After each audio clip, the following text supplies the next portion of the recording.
잊을 수 없네 하나님의 사랑. 나 살리시려고 주신 생명, 내 십자가 지고 오르신 갈보리 언덕,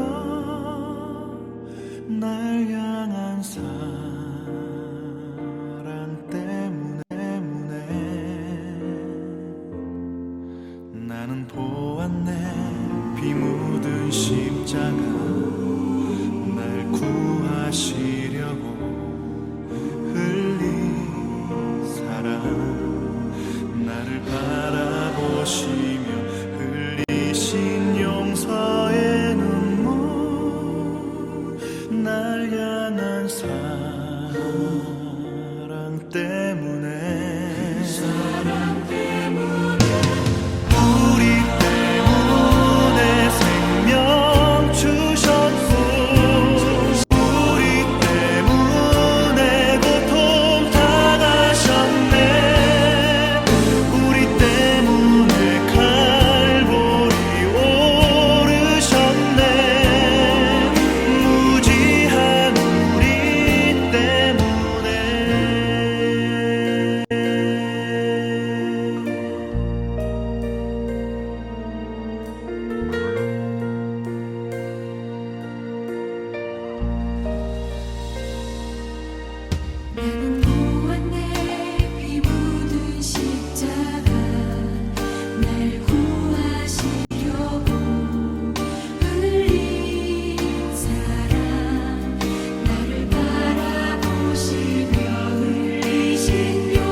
감사합니다. 2023년 7월 16일 사랑하는 주님의 백성들에게 주시는 말씀은 잔치를 준비하러 올라가시는 주님입니다.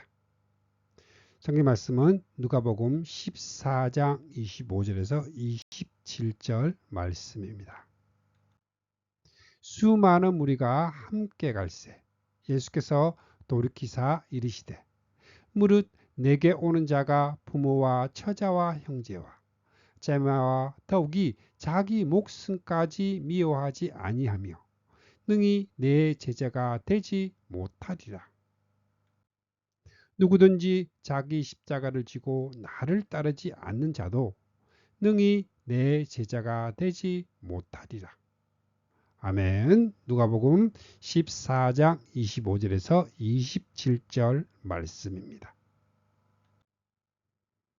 누가복음 14장의 내용은 주님께서 바리새인의 한 지도자의 집에 식사 초대를 받으시고 행하신 말씀과 이를 제자들에게 적용시킨 교훈으로 이루어져 있습니다.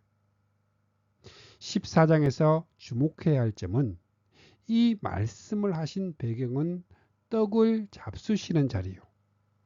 말씀의 주제는 내가 누구에게나 혼인잔치의 청함을 받았을 때에 잔치를 베풀었거든 어떤 사람이 큰 잔치를 베풀고 많은 사람을 청하였다. 잔치입니다. 이상에서 살펴본 대로 잔치라는 주제가 중요한 것은 지금 주님께서 예루살렘으로 올라가시는 목적도 큰 잔치를 베풀고 종들을 보내어 오소서 모든 것이 준비되었습니다. 잔치에 초청하기 위해서입니다. 첫 번째로 안식일과 병 고치심입니다. 누가복음 14장 1절에서 2절 말씀에 안식일에 예수께서 한 바리새인 지도자의 집에 떡 잡수시러 들어가시니 그들이 엿보고 있더라. 주의 앞에 수종병 든 한 사람이 있는지라. 주님은 바리새인이 한 지도자의 식사 초대에 기꺼이 응하셨습니다. 그것은 배가 고프시기 때문이 아니라 그 자리에서도 하나님의 나라를 선포하시기 위해서입니다. 그런데 그들은 수종병 든 사람을 세워놓고 들은 소문대로 안식일에 병을 고쳐주는가 엿보고 있었습니다. 이는 주님을 시험하려고 의도적으로 그렇게 한 것입니다. 주님은 이를 아시고 율법교사들과 바리새인들에게 안식일에 병 고쳐주는 것이 합당하냐 아니하냐 물으십니다. 그들이 잠잠하거늘 예수께서 그 사람을 데려다가 고쳐 보내시고 복음서가 주님께서 안식일에 각종 병을 고쳐주시는 기사를 기록하고 있는 의도는 예수님이 그리스도시라는 표적과 예수님이 안식일의 주인이심을 드러내기 위해서입니다. 주님은 수고하고 무거운 짐진 자들아 다 내게로 오라. 내가 너희를 쉬게 하리라. 안식하게 하리라. 초청을 하십니다. 주님은 안식일에 수종병 든 사람에게 안식을 주심으로 그를 하나님 나라 잔치에 초대하셨던 것입니다. 안식일은 예배 드리는 날, 절기이며 이를 거룩히 지키는 것이 하나님의 백성된 표징입니다. 신명기 5장 15절에 너는 기억하라. 내가 애굽 땅에서 종이 되었더니 내 하나님 여호와가 강한 손과 편팔로 거기서 너를 인도하여 내었나니 그러므로 내 하나님 여호와가 내게 명령하여 안식일을 지키라 하느니라. 출애굽기 31장 13절에 너는 이스라엘 자손에게 말하여 이르기를 너희는 나의 안식일을 지키라. 이는 나와 너희 사이에 너희 대대의 표징이니 나는 너희를 거룩하게 하는 여호와인 줄 너희가 알게 함이라. 에스겔 20장 12절에 또 내가 그들을 거룩하게 하는 여호와인 줄 알게 하려고 내 안식일을 주어 그들과 나 사이에 표징을 삼았노라.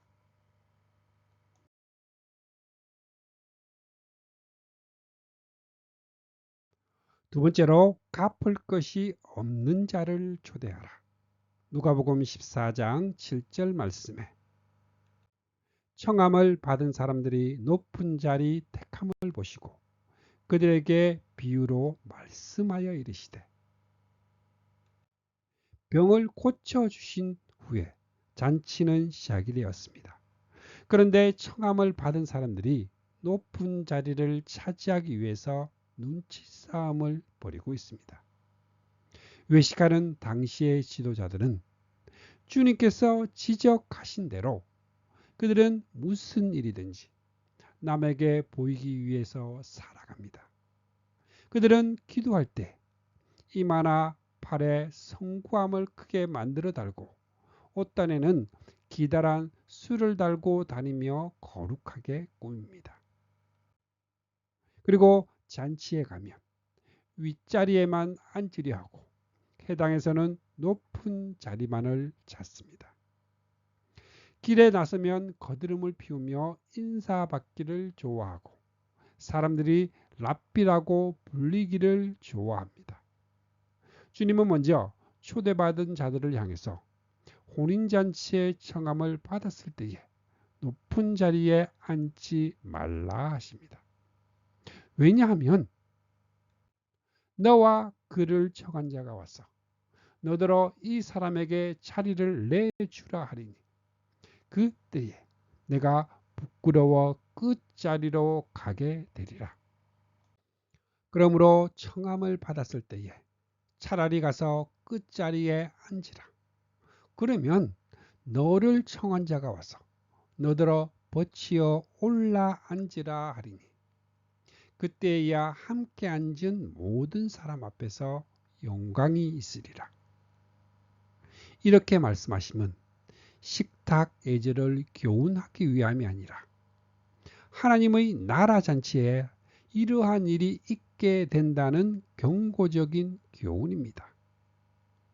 이 점이 무릇 자기를 높이는 자는 낮아지고 자기를 낮추는 자는 높아지리라.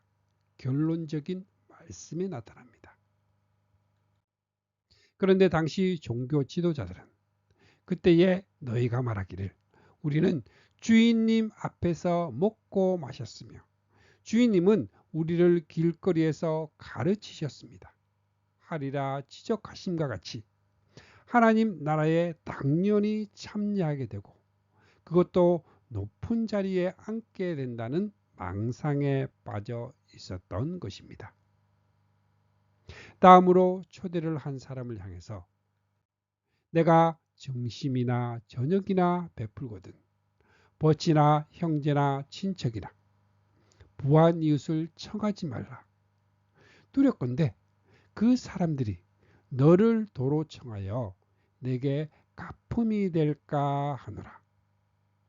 수종병 들었던 사람도 식탁에 참여했는지 여부는 알 수는 없지만 분위기를 보아서 그는 추방이 된 뜻이 보입니다. 초청을 할 때에 부자나 권세 있는 자들을 초대하기를 좋아합니까?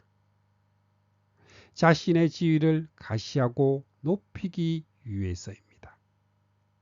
그 심리도 청함을 받은 사람들이 높은 자리를 택하는 심리와 같습니다. 높아지려는 마음은 원죄와 연결이 됩니다. 인류의 시조가 하나님과 같이 되려고 금하신 열매를 먹으므로 하나님 중심에서 자기 중심이 된 것부터 연유하게 된 것입니다. 그래서 주님은 잔치를 베풀거든 차라리 가난한 자들과 몸 불편한 자들과 저는 자들과 맹인들을 청하라. 그리하면 그들이 갚을 것이 없으므로 내게 복이 되리니 이는 의인들의 부활 시에 내가 갚음을 받겠음이라 하시더라. 부활 때에 내가 갚음을 받겠다 하신 말씀도 하나님께서 갚아 주신다는 종말적인 말씀입니다. 그렇습니다. 주님은 갚을 것이 없는 미련하고 약하고 천하고 멸시받고 없는 우리들을 하나님 나라 잔치에 초청하기 위해서 지금 예루살렘으로 올라가고 계시는 것입니다. 의인들의 부활 시에 내가 갚음을 받겠음이라 하시더라. 의인들의 부활 시는 예수 그리스도의 재림의 때를 뜻합니다. 가난한 자를 돌아본 사람은 그때에 영생을 상속받게 된다는 것입니다. 마태복음 25장 31절에서 46절에 내 아버지께 복 받을 자들이여 나와 창세로부터 너희를 위하여 예비된 나라를 상속받으라. 내가 줄일 때에 너희가 먹을 것을 주었고 목마를 때에 마시게 하였고 주여 우리가 어느 때에 주께서 줄이신 것을 보고 음식을 대접하였으며 목마른 것을 보고 마시게 하였나이까. 여기 내 형제 중에 지극히 작은 자 한 사람에게 한 것이 곧 내게 한 것이니라. 마태복음 19장 16절에서 30절 말씀에 선생님이여 내가 무슨 선한 일을 하여야 영생을 얻으리까. 예수께서 이르시되 내 소유를 팔아 가난한 자들에게 주라. 마가복음 10장 17절에서 31절 말씀에 선한 선생님이여 내가 무엇을 하여야 영생을 얻으리까. 예수께서 이르시되 내게 있는 것을 다 팔아 가난한 자들에게 주라. 누가복음 18장 18절에서 30절 말씀에 선한 선생님이여 내가 무엇을 하여야 영생을 얻으리까. 예수께서 이르시되 내게 있는 것을 다 팔아 가난한 자들에게 나눠주라. 누가복음 10장 25절에서 37절 말씀에 선생님이여 내가 무엇을 하여야 영생을 얻으리까. 예수께서 이르시되 누가 강도 만난 자의 이웃이 되겠느냐. 이르되 자비를 베푼 자니이다. 예수께서 이르시되 가서 너도 이와 같이 하라 하시니라. 디모데전서 6장 17절에서 19절 말씀에 내가 이 세대에서 부한 자들을 명하여 재물에 소망을 두지 말고 오직 하나님께 두며 선을 행하고 선한 사업을 많이 하고 나누어 주기를 좋아하며 너그러운 자가 되게 하라. 이것이 장래에 자기를 위하여 좋은 터를 쌓아 참된 생명을 취하는 것이니라. 성경은 말씀하십니다. 누가 주께 먼저 드려서 갚으심을 받겠느냐. 내가 이렇게 했으니 내게 갚아주셔야 합니다. 할 사람은 한 사람도 없다는 말씀입니다. 구원을 얻는 자는 그가 누구든지 갚을 것이 없는 자임을 알아야 합니다. 이를 이루시기 위하여 주님은 스스로 낮아지셨으며 우리는 왕의 잔치에 초대를 받게 된 것입니다. 세 번째로 잔치에 초대받은 자들의 거절입니다. 누가복음 14장 16절에서 17절 말씀입니다. 이르시되 어떤 사람이 큰 잔치를 베풀고 많은 사람을 청하였더니 잔치할 시각에 그 청하였던 자들에게 종을 보내어 이르되 오소서 모든 것이 준비되었나이다 하매 여기가 누가복음 14장의 중심 말씀입니다. 함께 먹던 사람 중에 하나가 이 말을 듣고 이르되 무릇 하나님의 나라에서 떡을 먹는 자는 복되도다. 그리고 주님의 천국 잔치 비유를 말씀하십니다. 바리새인 지도자의 집에 떡 잡수시러 들어가신 주님은 이 말씀을 하시고 싶으신 것입니다. 이 말씀은 마태복음에서는 하늘나라는 어떤 왕이 자기 아들의 결혼잔치를 크게 베푼 일에 비할 수 있습니다. 큰 잔치는 하나님께서 자기 아들을 위한 혼인잔치입니다. 잔치할 시각에 종을 보내어 오셔서 모든 것이 준비되었습니다 하고 초대를 합니다. 오셔서 모든 것이 준비되었습니다 하시는데 무엇으로 준비를 하셨을까요? 메시아 예언이 풍부한 이사야서에는 만군의 여호와께서 이 산에서 만민을 위하여 기름진 것과 오래 저장하였던 표도주로 연회를 베푸시리니 곧 골수가 가득한 기름진 것과 오래 저장하였던 맑은 포도주로 하실 것이며 메시아가 오시게 되면 큰 잔치를 베풀게 될 것을 예고하고 있습니다. 이는 하나님께서 준비하신 최고의 연회임을 나타내는 묘사입니다. 그러면 골수가 가득한 기름진 것과 오래 저장하였던 맑은 포도주는 무엇을 가리키는 것일까요? 주님은 말씀하십니다. 나는 하늘에서 내려온 살아있는 떡이니 사람이 이 떡을 먹는 사람은 누구나 영원히 살 것이다. 내가 줄 떡은 나의 살이다. 그것은 세상에 생명을 준다. 내가 진실로 진실로 너희에게 말합니다. 너희가 인자의 살을 먹지 아니하고 인자의 피를 마시지 아니하면 너희 속에는 생명이 없습니다.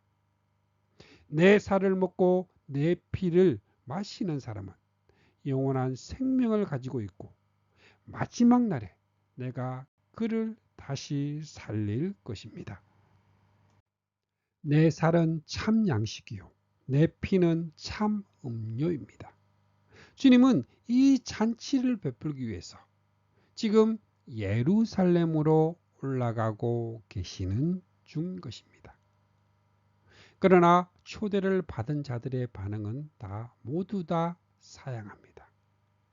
누가복음 14장 18절 말씀에 다 일치하게 사양하여 한 사람은 이르되 나는 밭을 샀음에 아무래도 나가보아야 하겠으니 청컨대 나를 양해하도록 하고 또 한 사람은 이르되 나는 소 5 겨리를 샀음에 시험하러 가니 청컨대 나를 양해하도록 하라 하고 또 한 사람은 이르되 나는 장가 들었으니 그러므로 가지 못하겠노라 하는지라. 그들은 교양 있고 예의 바른 척 청컨대 나를 양해하도록 하라 정중하게 거절을 합니다. 외식하는 바리새인과 서기관들이 이렇게 했다는 것입니다. 그리하여 잔치 자리는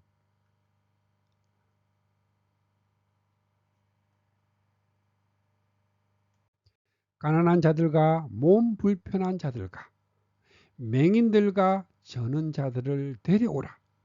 그들의 차지가 되었습니다. 이들은 누가복음 15장 1절에서 말씀하신 대로 모든 세리와 죄인들을 가리킵니다. 주인이 종에게 이르되 길가 산 울타리로 가로 나가서 사람을 강건하여 때려다가 내 집을 채우라 하시면 이방인의 구원을 염두에 두고 하신 말씀입니다. 잔치 비유는 내가 너희에게 말하노니 전에 청하였던 그 사람들은 한 사람도 내 잔치를 맛보지 못하리라 하였다 하시니라. 이 말씀으로 결론으로 끝을 맺고 있습니다. 내 잔치는 주님의 잔치라고 말씀하십니다. 주님은 당시의 종교 지도자들을 내 잔치의 초대에서 제외하지 않았습니다. 먼저 초대를 받은 자들은 그들입니다. 이 말씀도 바리새인 지도자의 집에 그들과 함께 떡을 잡수시기 위하여 들어가신 자리에서 하신 말씀입니다. 주님은 그들을 내 잔치에 초대하기 위하여 그들을 초대하였으나 그들은 다 일치하게 모두 다 사양하였습니다. 네 번째로 내 제자가 되지 못하리라.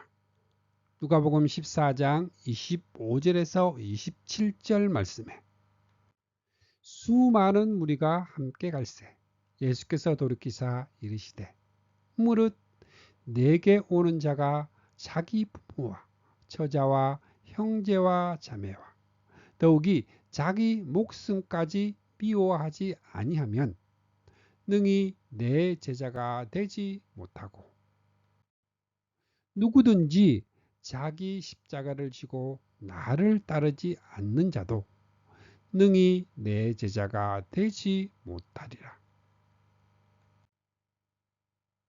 수많은 무리와 제자가 되지 못하리라가 대조되어 있습니다. 이 말씀은 바리새인의 집에서 나오셔서 수많은 무리와 함께 예루살렘을 향하여 올라가시면서 하신 말씀입니다. 그러니까 주님을 따르는 수많은 사람들을 향하여 내가 지금 어디로 무엇을 위해서 가고 있는 줄을 알고 따르느냐 말씀하고 있습니다. 그러면 어떤 사람이 나의 제자가 되지 못한다 하실까요? 자기 가족, 나아가 자기 목숨까지 미워하지 않으면 능히 나의 제자가 되지 못한다. 자기 십자가를 지고 나를 따르지 않는 자도 능히 나의 제자가 되지 못한다. 자기의 모든 소유를 버리지 아니하면 능히 나의 제자가 되지 못한다. 자기 십자가는 예수님께서 짊어지신 십자가가 있듯이 구원을 받은 성도가 짊어져야 하는 십자가와 주의 종이 짊어져야 할 십자가가 있습니다. 이 가운데 본절은 제자들, 즉 주의 종이 짊어져야 할 십자가를 말하고 있으며 그 십자가는 하나님과 맺은 레위의 언약을 지키는 것입니다. 하나님은 제사장인 레위와 언약을 맺으셨습니다. 여호와를 경외해야 합니다. 여호와의 율법을 다 지켜 행하고 우로나 자로나 치우치지 말아야 함을 뜻합니다. 여호와의 이름을 두려워해야 합니다. 그의 입에 진리의 법, 율법이 있어야 합니다. 섞이지 아니한 하나님의 말씀으로 가르쳐야 함을 뜻합니다. 합평함과 정직함으로 하나님과 동행해야 합니다. 성도들을 지악에서 떠나게 해야 합니다. 주님께서 제시한 이 세 가지 기준에 의하면 제자에 일치하는 사람이 얼마나 될까요? 주님께서 이 말씀을 하시게 된 의도는 지금 수많은 무리가 예수님을 따르고 있습니다. 주님은 지금 십자가를 담당하시기 위해서 예루살렘으로 올라가고 계십니다. 그러므로 중요한 것은 따르는 데 있는 것이 아니라 따르는 목적과 동기를 어디에 두고 있느냐가 문제입니다. 주님을 따르는 길이 자기 목숨까지 미워해야 할 고난의 길임을 알고 따르는 자가 얼마나 있을까요?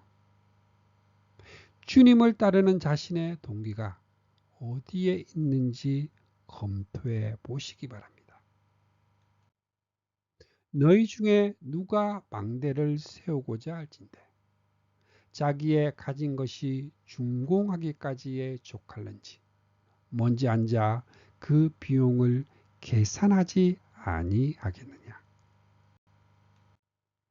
그렇게 아니하여 그 기초만 쌓고 능히 이루지 못하면 보는 자가 다 비웃어 말하기를 이르되 이 사람이 공사를 시작하고 능히 이루지 못하였다 하리라. 사실 우리 주위에는 완공하지 못하고 중단한 보기 흉한 건축물이 얼마나 많은가요? 또 어떤 임금이 다른 임금과 싸우러 갈 때에 먼저 앉아 1만 명으로서 저 2만 명을 거느리고 오는 자를 대적할 수 있을까? 헤아리지 아니하겠느냐. 만일 못할 터이면 그가 아직 멀리 있을 때에 사신을 보내어 하친을 청할지니라. 말씀하시는 핵심은 계산하지 아니하겠느냐, 헤아리지 아니하겠느냐 묻고 있습니다.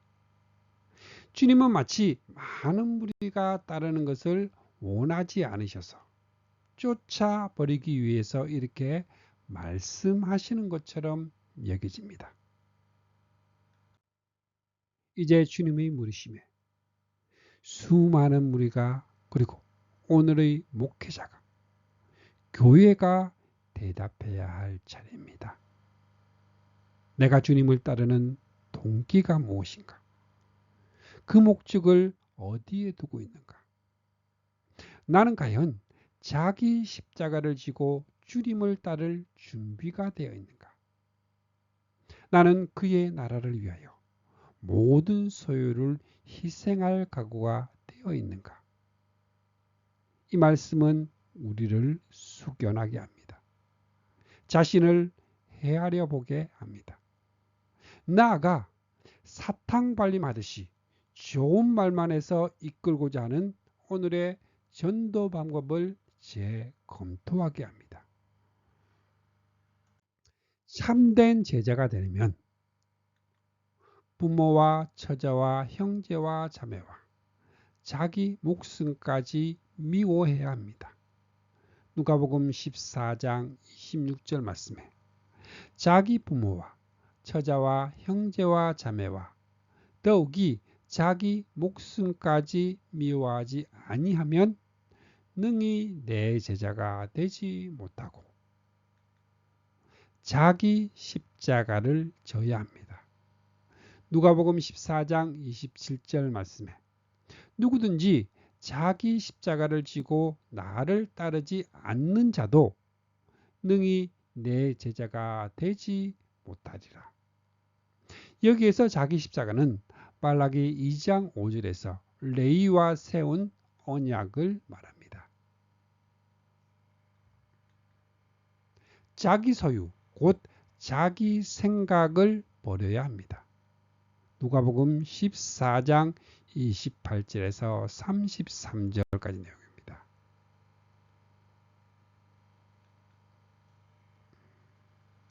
찬양 한 곡 들으시겠습니다. 예수님, 그의 희생을 기억할 때.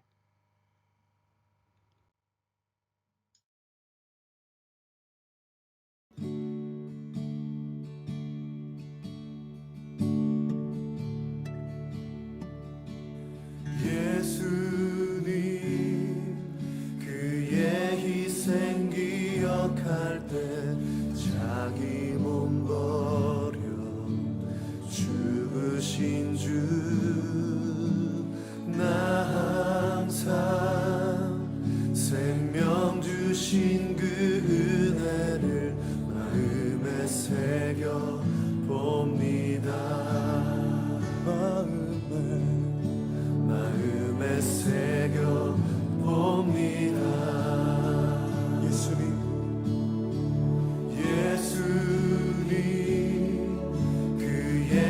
희생 기억할 때 자기 몸 버려 죽으신 주 나 항상 생명 주신 그 은혜를 마음에 새겨 봅니다.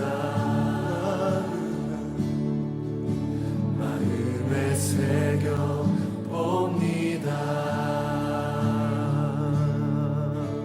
주 달리신 십자가를 내가 볼 때 주님의 자비 내 마음을 겸손케 해 주께 감사하며 내 생명 주께 드리네.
사도 바울은 우리 가운데는 자기만을 위하여 사는 사람도 있고 또 자기만을 위하여 죽는 사람도 없습니다.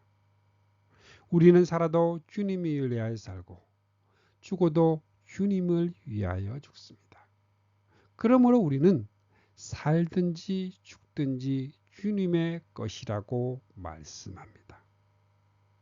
자신의 축복이나 소원 성취를 위하여 주님을 따르는 자들은 능히 주님의 제자라고 말할 수는 없을 것입니다.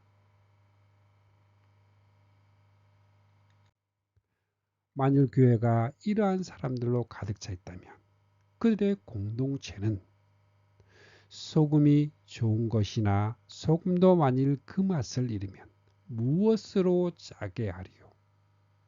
소금이 그 맛을 잃어버리면 아무 쓸데없어 밖에 버려져 사람에게 밟히는 것처럼 제자의 길을 가는 자가 부모와 논밭과 자식을 버리지 못하면 하나님께 합당하지 않는 자로 버려질 것입니다. 주님의 자녀가 될 우리는 잔치를 준비하러 올라가시는 주님을 위해 살아도 주님을 위해 살고 죽어도 주님을 위해 죽는 주감사교회 모든 성도님들이 되시기를 축복합니다. 아멘.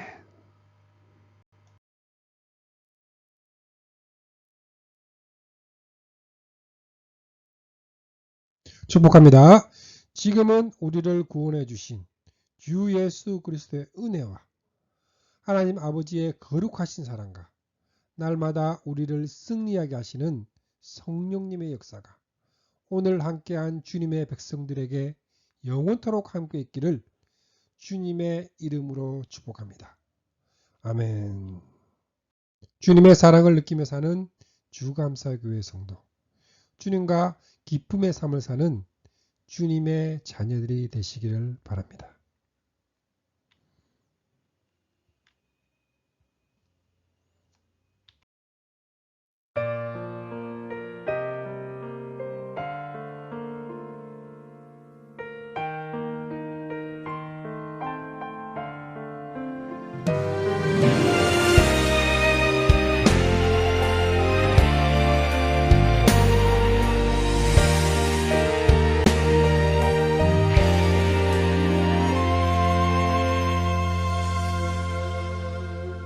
난 언제나 주님을 간절히 원하네. 기쁠 때나 내 가슴